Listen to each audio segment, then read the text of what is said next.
새해 첫 주가 시작됐습니다. 사람들은 저마다 목표를 가지고 새로운 결심을 합니다. 물론 작심삼일이라도 어떤 새해가 되면은 새로운 결심을 하는 것이 다반사적으로 많습니다. 빠른 것이 느린 것을 잡아먹는 시대라고 빌 게이츠의 말대로 속도는 우리들의 삶을 움직이는 중요한 가치, 동력이 되었습니다.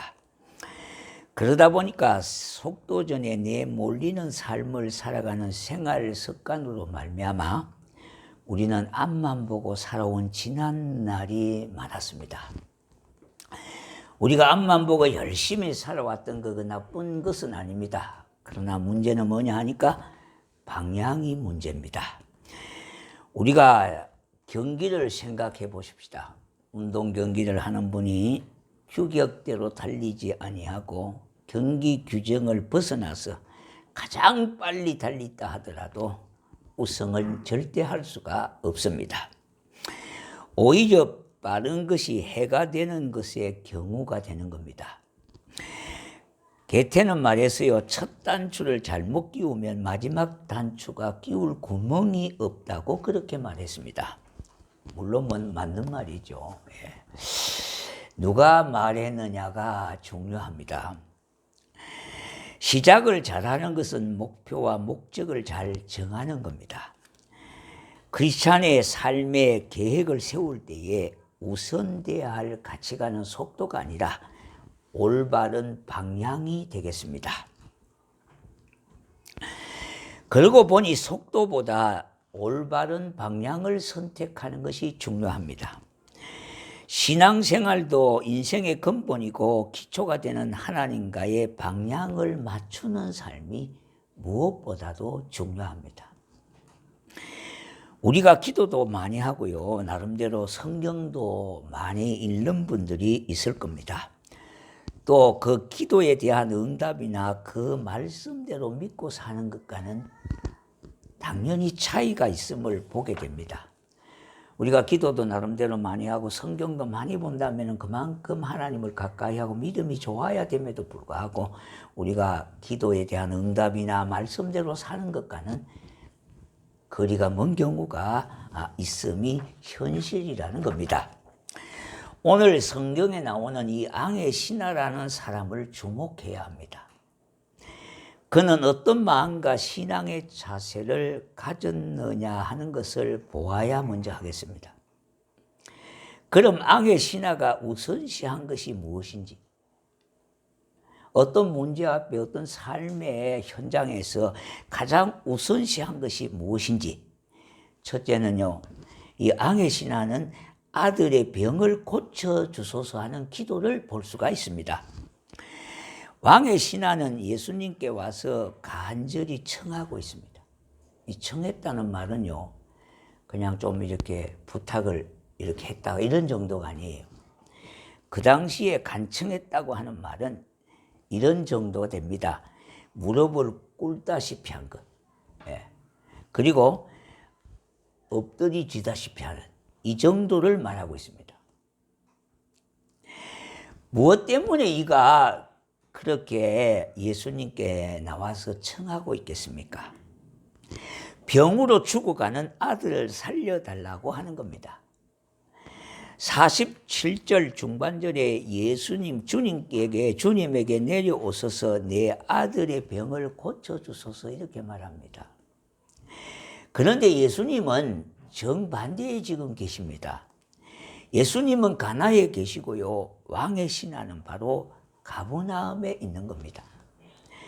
떨어진 거리는 하루 정도를 걸어야 할 거리입니다. 그런데 이 사람은 예수님을 자기 집으로 모시고 가려고 합니다. 그 말을 들은 예수님은 여기에 대해서 냉담해하고 있습니다. 그러나 다시 이 왕의 신하는 내 아들이 죽기 전에 내려오셔서 낫게 해달라고 간청을 하고 있는 겁니다. 다시 말씀드린다면 고쳐달라는 겁니다. 내 아들이 죽기 전에 49절에 보니까 신하가 이르되 내 아이가 죽기 전에 내려오소서. 자, 이 왕의 신하 정도 되면은 계급이 높잖아요. 예. 오늘날로 말하면 장관급 정도 될 거예요. 자, 보십시다. 이 아버지는 무엇 때문에 체면이나 이신이나 명예나 자존심을 다 포기했습니까?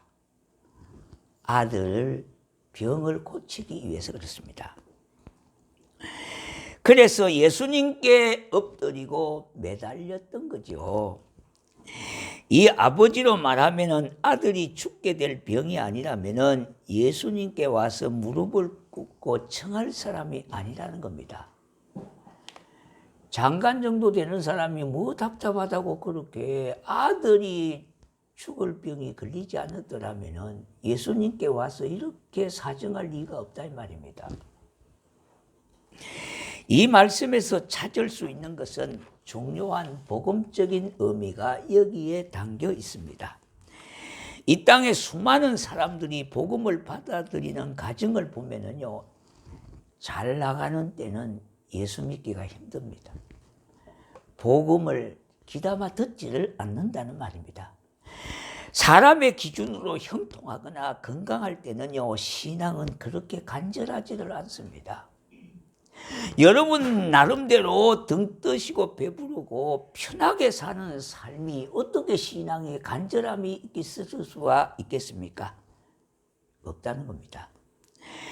정말 힘들고 지쳐서 내 힘으로 할 수 없는 그 산적한 문제들 앞에요, 낙심하고 좌절하고 있을 때에 복음을 받아들이는 확률이, 그런 일들이 허다함을 보게 되어집니다. 다시 말씀드린다면 정말로 천부여 의지 없어서 손들고 옵니다. 내 힘으로 감당할 수 없는 상황에 봉착했을 때에 그때는 두 손 두 발 들고 하나님을 찾을 수밖에 없는 상황에 있기 때문에 그는 하나님을 찾는 일을 보게 되는 겁니다. 여기에 나오는 이 아버지도 예수님 앞에 감히 나오게 된 것은 자기 아들의 병고침 때문이 아닙니까? 아들이 아니면은 예수님과 무관하게 살 사람이 오늘 예수님께 나온 것입니다. 자, 여러분, 왜 우리가 예수를 믿어야 합니까? 세상은 점점 험악해지고 있습니다. 다시 말씀드린다면 어둠의 영이 점점 심화되고 있다는 겁니다. 여러 문제들로 인하여 답답하고 불안전하고 불확실한 시대에 안전한 곳은 어디를 찾아봐도 없습니다. 사람의 힘으로 어떻게 할 수 없을 때에 그 사랑 많으신 주님 앞에 엎드려 비논의하지 않겠습니까? 그런데 이 사람은 막연하게 나와서 청을 한 것이 아니라 이 아이의 병을 예수님은 고칠 수 있다는 믿음을 가지고 청하고 있다는 겁니다. 이게 중요합니다. 47절 초반절에 보니까 그가 예수께서 유대로부터 갈릴리로 오셨다는 것을 듣고 가서 청하되 그랬습니다. 이 사람의 믿음은 소문을 듣고 믿음이 생긴 겁니다. 다시 말씀드린다면 그는 예수님을 만난 적도 없습니다. 이전에 예수님을 자기 집에 모신 적도 없습니다. 그저 소문만 듣고 찾아간 겁니다. 그 예수님께 바로 해답이 있다는 것을 믿고 찾아간 겁니다. 이것이 믿음이라는 겁니다. 이 믿음이 우리에게도 있어야 하겠습니다. 두 번째는요, 예수 소문만 듣고 찾아간 믿음을 보게 됩니다. 첫 번째, 이 왕의 신하가 무엇을 했습니까? 가장 먼저 기도를 했던 겁니다. 두 번째는요, 소문 말씀을 듣고 찾아갔다는 겁니다. 이 말씀에 중요한 메시지가 담겨 있습니다. 왕의 신하는 소문에 의한 믿음을 가졌습니다. 믿음이라고 하는 것은 들음에서 난다는 거예요. 그러므로 우리가 하나님의 말씀을 잘 들어야 될 이유가 여기 있어요. 예? 오늘도 우리가 예배하는 여러분들이 각자 다 다를 수가 있습니다.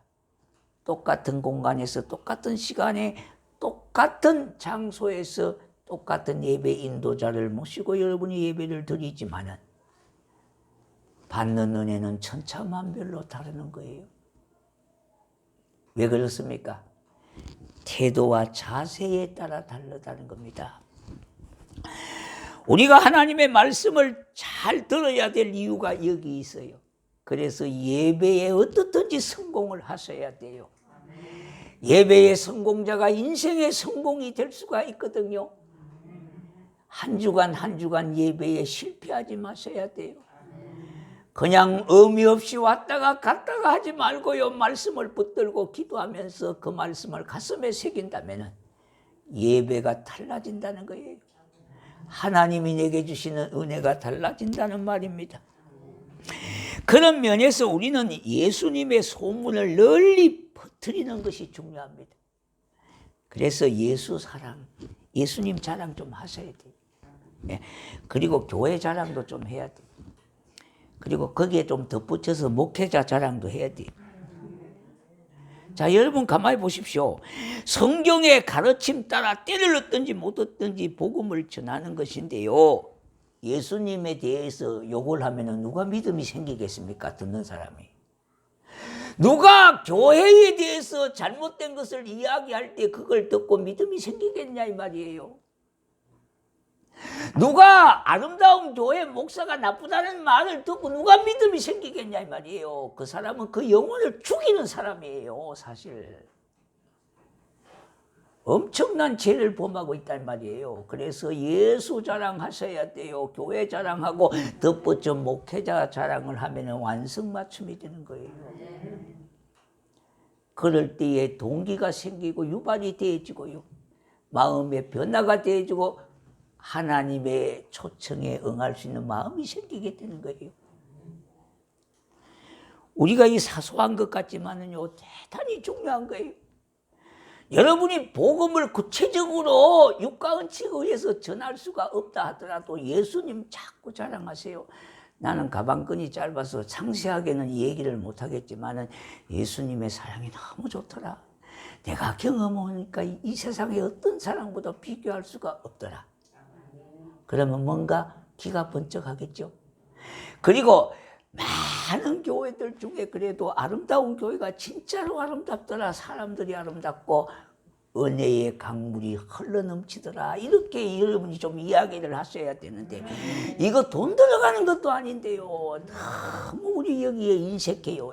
입을 다 다물고 있다 이 말이에요.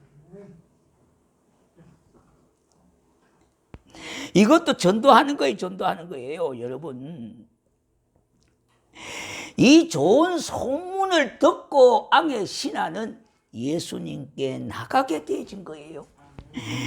가나와 가브나움은요, 거리와 공간상에 상당히 먼 곳이라고 말하지 않았습니까? 뿐만 아니라 이 사람은 경험을 해보지 않고 소문에 의해서 주님을 찾아간 것이니 더더욱 귀하다는 겁니다. 우리가 표적을 보고 기적을 보고 믿는 신앙은 아주 위험합니다. 믿고 경험하는 것이지요. 보고 믿는 믿음은 불가능하고요. 불완전하다는 거예요. 우리는 하다든지요. 보고 믿으려고 그러고 듣고 믿으려고 그러고 만지보고 믿으려고 그러고요. 가져보고 자꾸 믿으려고 그러는데 그거는 믿음이 서지를 않습니다. 믿음 위에 경험이 세워져야 되지요. 경험 위에 믿음이 있으면 안 된다는 거예요. 그거는 위험하다는 겁니다. 모래성과 같아요. 아이를 낳아 보아야 아이가 아니라 태중에 있을 때에 안전한 생명으로 인격제로 믿고 낳아야 되는 거죠. 천국에 죽어서 가봐야 하는 것이 아니라 천국은 믿고 가는 것이죠. 죽으면 끝인데 어떻게 내 힘으로 가요? 주님은 우리에게 그것을 요구하고 계십니다. 그런데 이 사람은요, 정말로 조급하지 않습니까? 왜요? 아들의 병을 고치는 것보다 더 급한 것이 없기 때문에 그래요. 그런데도 그는 소문을 듣고 예수를 찾아갔다는 겁니다. 우리도 마찬가지가 되지 않겠습니까? 내 아이가 죽어가는데 무엇을 가질 것이고 체면 따질 만한 형편이 되겠습니까? 내가 죽어가는데 무슨 체면이요, 내가 무슨 이신을 따질 수가 있겠냐 이 말이에요. 그런데 예수님은 전혀 조급하게 여기지 않습니다.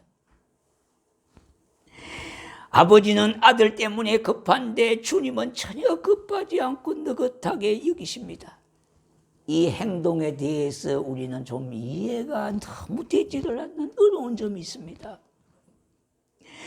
그러나 주님이 어떻게 하든지 그 행동의 지배를 받지 않고 그것을 말씀으로 받아들이는 것이 믿음이니까. 거리과 공간은 떨어져 있지만 전해오는 소문을 듣고 전해오는 예수님의 말씀을 듣고 그는 그대로 믿고 집으로 돌아갔다는 겁니다. 에디슨에게 어떤 아버지가 아들을 데리고 왔습니다. 에디슨은 참 발명함으로 이러한 발명아리이죠. 그래서 아들에게 좋은 교훈을 들려주기 위해서 특별히 면담을 해서 그렇게 어렵사리 에디슨 선생을 만났습니다. 우리 아이가 이제 저 멀리 공부를 하러 가는데 유학을 가는 겁니다. 도움이 되는 총도를 한마디 해 주십시오. 그렇게 했습니다. 그러니까 다른 말이 없습니다. 시계를 보지 말고 열심히 공부하는 거예요. 자꾸 시계를 보는 애들이 공부를 못해요. 예. 우리 그 신앙하고 한번 이렇게 연결해 보세요. 예. 에디슨은 시계를 보지 말고 공부를 느긋한 마음을 갖고 하라는 겁니다. 공부에 묘수가 없고요. 질러가는 지름길이 없어요. 응? 그래서 한 걸음씩 한 걸음씩 느긋하게 끈기 있게 공부를 하라는 말입니다. 우리의 신앙도 마찬가지입니다. 수고도 마찬가지입니다. 헌신도 마찬가지입니다. 봉사도 섬김도 마찬가지입니다. 누가 알아주지 않습니다. 그러나 한 걸음 한 걸음 느긋한 마음을 갖고 꾸준히 하다 보면 그것이 은혜가 되고 복이 되고요. 다른 사람들도 알아주게 되어지고 우리 주님이 제일 먼저 알아주지 않겠습니까, 여러분? 여러분이 예배 시간에 예배에 집중하지 못한 분들의 일어나는 현상이 자꾸 시계를 보여요. 휴대폰을 자꾸 봐요. 예. 그러니까 눈을 자꾸 밑으로만 깔아있는 것은 별로 좋지 않습니다. 예. 둘 중에 하나의 스마트폰을 안 보면은 주무시려고 좀 준비하고 있는 거예요. 예. 그러니까 그 좋은 거 아닙니다. 자, 그러면은 왜 스마트폰을 봅니까? 시계를 보려고 자꾸. 그러면 예배에 집중이 안 돼요. 흐트러지게 되어진다 이 말이에요. 그러면 여기에서 목사님이 눈에 들어올 거 아닙니까? 그러면 어떤 부담이 생기는가 하면은 이거 설교를 잘못하는 gem인데 빨리 끝내야 되겠다고 하는 이런 부담이 생기게 되는 거예요. 여러분, 다른 사람들하고 대화할 때에 자꾸 시계를 보지 마십시오. 그러면 인간관계에 금이 갑니다. 시계를 보면은요, 저 사람이 내 말을 지금 듣지 않고 빨리 일어서서 가고자 하는 마음을 잃게 되기 때문에 인간관계는 멀어지게 되어지는 거예요. 네. 그래서 시계를 자꾸 자주 보는 것은 빨리 이야기를 끝내라는 겁니다. 그래야 일어서서 가지요. 하나님은 우리와 같이 시계를 보고 그것에 매이는 분이 아니라 하나님의 시계가 있으니 일단 그것의 시계를 모두 맞추는 겁니다. 아버지가 아무리 급해도 죽어가는 아들을 둔 아버지만큼 급한 사람이 어디 있겠습니다. 그럼에도 주님은 느긋한 마음을 갖고 급하지 않습니다. 하나님은 이스라엘 백성을 애굽에서 인도하여 내실 때에 애굽의 북단에서 유대 남당까지는요 8길 이내로 갈 수 있는 거리지만은, 그런데 하나님은 그 길로 이스라엘을 인도하지 아니하고 멀쩡한 바다를 갈라서 바다 한가운데로 지나게 하게 하고는 40년 만에 가나안 땅에 들게 했습니다. 왜 그렇게 하시겠는가? 왜 그렇게 하셨는가? 하나님만이 아시죠. 가까운 8길을 그냥 놔두고요, 강야에서 돌고 돌아서 결국은 40년 만에 약속의 땅으로 이끌어 가셨던 겁니다. 우리가 하나님 앞에 왜 하나님 가까운 거리를 두고 왜 이렇게 하십니까? 말할 수가 없는 겁니다. 왜냐? 하나님이 가라고 하면 가고 서라고 하면 서는 것이 믿음인 거예요. 하나님의 말씀이 가라고 하면 가고요, 서라고 하면 서는 것이 믿음이에요. 믿음이 대수가 아니에요. 세 번째는요, 말씀을 믿고 따라가는 아버지를 봅니다. 50절에 보니까 그 사람이 예수의 하신 말씀을 믿고 가더니 그랬어요. 예수님이 하신 말씀을 믿고 가는 이 사람을 주목해야 합니다. 우리가 2023년 새해가 밝았습니다. 우리의 신앙도 주님을 믿고 따라가는 왕의 신하의 모습이 되어져야 되겠습니다. 사람의 말을 듣고 따라가는 것이 아니라 주의 말씀을 믿고 따라가는 왕의 신하의 모습에서 내 신앙을 찾아야 되겠습니다. 혹 믿고 가는 것이 미련한 것 같지만 거기에 정답이 있습니다. 우리가 예수 믿는 거 이거요, 다른 세상 사람들이 볼 때는 아주 미련하고요, 참 철없는 일이라고 생각할 수 있습니다. 저의 고향 사람들이 그래요. 예수를 믿으면 하늘에서 밥이 떨어져나 뭐더니나 한시가 갚았는데 그렇게 교회 가지면 열심히 돈을 벌어서 먹고 사는 게 아니냐 이렇게 얘기하더라고요. 그런데 그게 불신자들의 한계입니다. 우리가 혹 믿고 가는 것이 오늘의 신앙의 삶이 미련하게 보이는 것 같아요. 거기에 해답이 있습니다. 그뿐만 아니라 믿고 가는 것은 세상의 지혜로운 사람이에요. 왜? 지혜의 근원이요, 지혜의 주인이신 분이 하나님이시기 때문에 그래요. 이와 같은 내용이 누가복음 8장에 나오는 해당장 야이로의 12살 딸이 죽어가는데 그 애타는 아버지가 예수님 발 아래 엎드려 살려달라고 간청을 하게 되었습니다. 그런데 예수님의 마음은요, 알다가도 모르게 그대로 야이로의 집으로 가는데 야이로의 하인들이 와서요, 뭐라 그럽니까? 당신의 딸이 죽었는데 선생을 더 괴롭히지 말라고 합니다. 이미 끝나버리는 건데 이제 와서 손을 쓴다고 어떻게 죽었던 사람이 살릴 수가 있겠느냐 이 말입니다. 그런데 예수님은 놀랍게도 아무 말씀도 하지 않고요, 집으로 가셔서 이렇게 말씀하고 있습니다. 누가복음 8장 49절에 두려워 말고 믿기만 해라. 어찌 죽었는데 믿겠습니까? 그러나 예수님은 두려워 말고 믿기만 하면 그리하면 딸이 구원을 얻으리라 하신 겁니다. 아무 말씀하지 아니하고 두려워하지 말아라. 우리의 인생길 참으로 불확실하고 불안전하고 두려움이 많은 시대 아닙니까?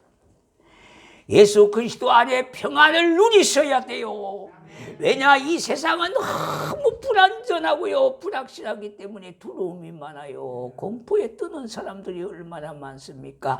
두려워하는 사람이 얼마나 많습니까? 질병에 두려워하고요, 여러 가지 사건에 두려워하는 사람들이 너무 많아요. 그래서 집에서 꼭 나오지 않고 집에서만 사는 사람들도 있다는 겁니다. 왜요? 이 세상이 너무 불안전하기 때문에, 어디 어느 곳에서 사고 날 줄가 모르기 때문에, 그렇게 해서 자기의 위험이 있기 때문에 불안한 마음으로 그렇게 한다는 겁니다. 인간적으로 볼 때는 다 끝난 일이지만 주님은 이제부터 시작을 하고 있습니다. 여기에서 믿음은요, 예수의 말씀을 듣고 예수님의 뒤를 따라가는 것이 야이로의 믿음이었습니다. 야이로는 그것을 감당했다는 겁니다. 만약에 그것을 믿지 않고 거부하면 기적이 일어나지를 않습니다. 그러므로 우리가 무엇을 이루고서 믿으려고 하지 마십시오. 뭐가 잘 되고 나서 믿으려고 하지 마십시오. 그러면 뭐가 잘 안 되면 예수를 쉽게 떠나게 되어집니다. 그리고 그 믿음은 돈이 없으면요, 그 믿음도 없어지고 마는 거예요. 우리가 성공한 후에 믿으려고 하지 마십시오. 그 사람은 힘들고 실패하게 되면 그나마 가진 믿음까지도 다 떠나버리고 말게 되어지는 겁니다. 그러니 믿음의 바탕 위에 돈을 버는 것이 중요하다는 겁니다. 그래야 주님을 위하여 살고 그 물질 주님을 위해서 더욱 사용하는 사람이 되어지는 거예요. 무엇을 하기 전에 신앙의 터전을 바로 하고 든든하게 하는 것을 잊지 말아야 하겠습니다. 우리가 큰 일을 할수록 큰 믿음과 신앙의 기초를 튼튼하게 해야 돼요. 그런데 오히려 우리는 큰 일을 하는 사람들이요, 크게 실수하는 게 있어요. 바쁘다는 것 때문에 모든 것을 놓아버려요. 그러면 그때부터 실패의 시작입니다. 큰 일을 하려고 하면은요, 큰 믿음과 신앙의 기초를 가져야 돼요. 하나님이 쓰시고자 하는 큰 그릇의 사람은요, 잘 되는 일이 첫째 없습니다. 시련과 역경을 통해서 그 사람을 큰 사람으로 만드는 거예요. 그런 후에 하나님께서 큰 일을 맡기시고 크게 하나님께서 쓰시는 도구가 되어지고 능력의 사람으로 붙잡아 주시는 거예요. 아멘.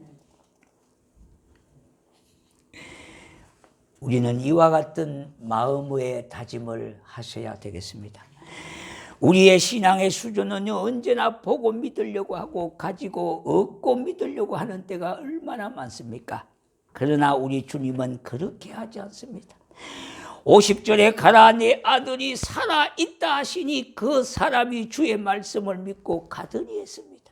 이것이 오늘 내게 주시는 하나님의 말씀이 되시기를 축복합니다. 그러므로 이러한 역사가 나의 삶에도 일어날 줄로 믿고 살아야 되겠습니다. 하나님의 역사를 내게도 일어날 수 있다고 믿고 사셔야 돼요. 그리고 내게도 한 영혼을 주실 줄로 믿고 전도하셔야 돼요. 이런 믿음을 갖고 좀 기도하면서 생각을 하고 금년 한 해 한 영혼이라도 내게 붙여주실 줄로 믿고 그렇게 기도하면 하나님께서 그 영혼을 붙여주셔요. 또한 잃어버린 신앙을 회복시켜 주실 줄로 믿고 구하십시오. 하나님은 지름길로 하나님의 일을 이루어 가시지 않습니다. 우리는 기도만 한다고 되는 것도 또 아니에요. 그러면 기도 안 한다고 되는 것도 또 아니에요. 기도를 하셨다면은요, 힘을 동력을 발휘해야 된다 이 말이에요. 우리가 한 영혼을 하나님이 붙여주시고 하나님께서 잃어버린 신앙을 회복시켜 주시고 잃어버린 영혼을 찾게 해주시는 이 믿음을 갖고 그렇게 기도하신다면 실천을 하셔야 된다 이 말입니다. 오늘 이 말씀이 내게 주시는 말씀으로 이 왕의 신하가 예수님의 말씀을 믿고 가더니 하는 이 말씀과 같이 이 신하의 믿음이 나의 믿음이 되게 하소서. 금년도 더욱 말씀을 붙잡고 살아가는 성도가 되시기를 주의 이름으로 축원합니다.